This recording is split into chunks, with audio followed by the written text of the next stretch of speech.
Labor issues are especially important at farms like this one, where delicate berries need to be hand-picked. Iris imaging is a lot easier than you might think. First you line up. The machine takes 4 snaps and you're done. Research shows many people forget what they learned in U.S. history class.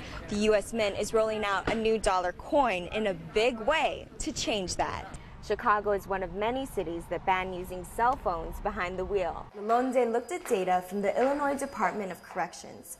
He focused on the tens of thousands of women behind bars in the state. The Senate is expected to debate its version of the Farm Bill in September. In Washington, Misa Mariyama, KTKA 49 ABC News. Alma Diaz has worked alongside her boss for nearly 24 years. We see his kids grow up, they see our kids grow up, and we are like a family. Diaz's boss, Chuck Geyer, calls his workers indispensable.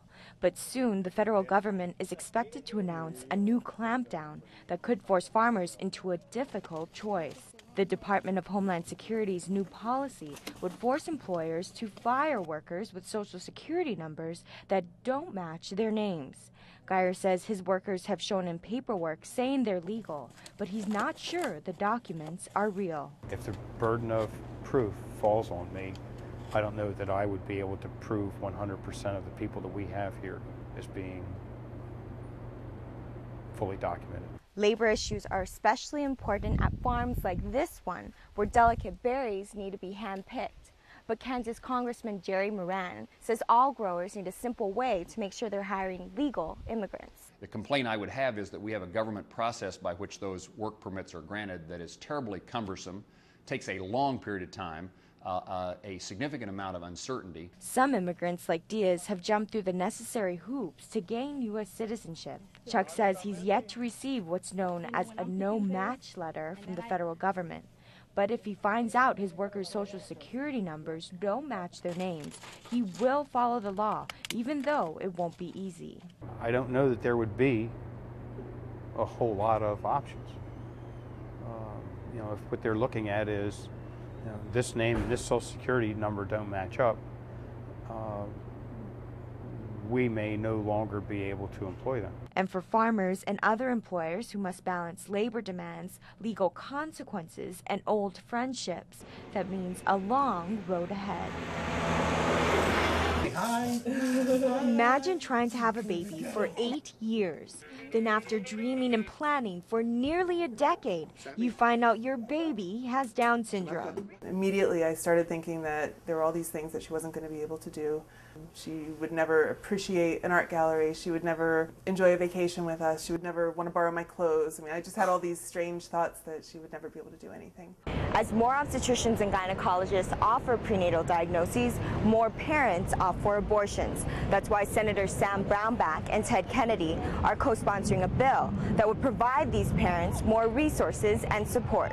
This bill provides for the establishment of a resource telephone hotline and website, expansion of the leading information clearinghouse on disability, establish of a national registry of parents willing to adopt children with these disabilities. 1-year-old Samantha shares her birthday with another baby with Down syndrome. His name is Michael. I think like a lot of parents, we grieved over the fact that he was born with Down syndrome, or the news, because we just didn't know what to expect. The families met at a local Down Syndrome Association picnic and shared their doubts and their dreams. When we were pregnant, and even before we got pregnant, when we had talked about having children, he always said that she would be the star player on the England soccer team. But then when we found out she had Down syndrome, one of the first things he said was that, well, it's okay, she's going to be the star player on the Special Olympics team.